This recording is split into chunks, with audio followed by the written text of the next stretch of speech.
அதிகாலை முத்திரை மற்றும் சுஜி முத்திரைகளின் பலன்களை வீடியோவாக பதிவிட்டிருந்தோம். பார்க்காதவர்கள் டிஸ்கிரிப்ஷனில் லிங்கை கிளிக் செய்து பார்த்து பயனடையுங்கள். அற்புதமான முத்திரைகளை சித்தர் பெருமக்கள் மனித குலத்துக்காக கொடுத்திருக்கிறார்கள். இன்றைய வீடியோவில் தத்துவ முத்திரை பற்றி பார்க்கலாம். பல பேருக்கு உடல் எப்பொழுது சூடாகவே இருக்கும். அவர்களை அக்னி உடம்புக்காரர்கள் என சொல்வதுண்டு. உடல் சூட்டினால் பல உபாதைகள் ஏற்படுகிறது. உடல் சூட்டினால் உடலில் கட்டிகள், நீர்க்கடுப்பு, சைனஸ் போன்ற பிரச்சனைகள் ஏற்படுகின்றன. சளி தொந்தரவு உள்ளவர்கள் உடல் வெப்பம் சமநிலையில் இல்லாததால் அடிக்கடி சளி, தும்மல் பிரச்சனைகளால் அவதிப்படுவதை பார்க்கலாம். இந்த பிரச்சனைகளில் இருந்து மீள தத்துவ முத்திரை உதவுகிறது. அந்த முத்திரையை எப்படி செய்வது என இந்த வீடியோவில் பார்க்கலாம். சேனலை சப்ஸ்கிரைப் செய்யாதவர்கள் சப்ஸ்கிரைப் செய்து உங்கள் ஆதரவை தாருங்கள்.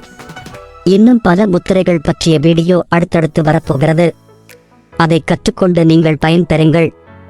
உங்கள் நண்பர்களுக்கும் உறவுகளுக்கும் பகிருங்கள். அனைவரும் பயன் அடைய வேண்டும் என்பதே இந்த பதிவின் நோக்கம். தத்துவ முத்திரை செய்முறை: தினமும் குளிப்பதற்கு முன்னால் இந்த முத்திரையை செய்ய வேண்டும். பத்மாசனத்தில் அமர்ந்து கொள்ளவும். படத்தில் காட்டியுள்ளவாறு 2 கைகளிலும் பெருவிரலை மடித்து அதன் நுனிப்பகுதி மோதிர விரலின் கீழ்ப்பகுதியில் உள்ள கோட்டை தொடவும். மற்ற 4 விரல்கள் வளைவின்றி நேராக நீட்டிக்கொண்டு இருக்க வேண்டும்.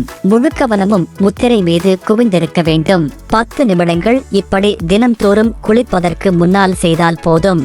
ஷவரில் அல்லது நதியில் குளிப்பவர்கள் தண்ணீரில் நின்றபடி இந்த முத்திரையை செய்யலாம். முதுகும் தலையும் நேராக இருப்பது அவசியம். இந்த முத்திரையை செய்வதால் பசி, ஜீரணம் அதிகமாகும். சளி பிடிக்காது. ஆஸ்துமா தொந்தரவுகள் இருக்காது. உடலில் சக்தி பெருகும். வாழ்க வளமுடன். சேனலை மறக்காமல் சப்ஸ்கிரைப் செய்யுங்கள்.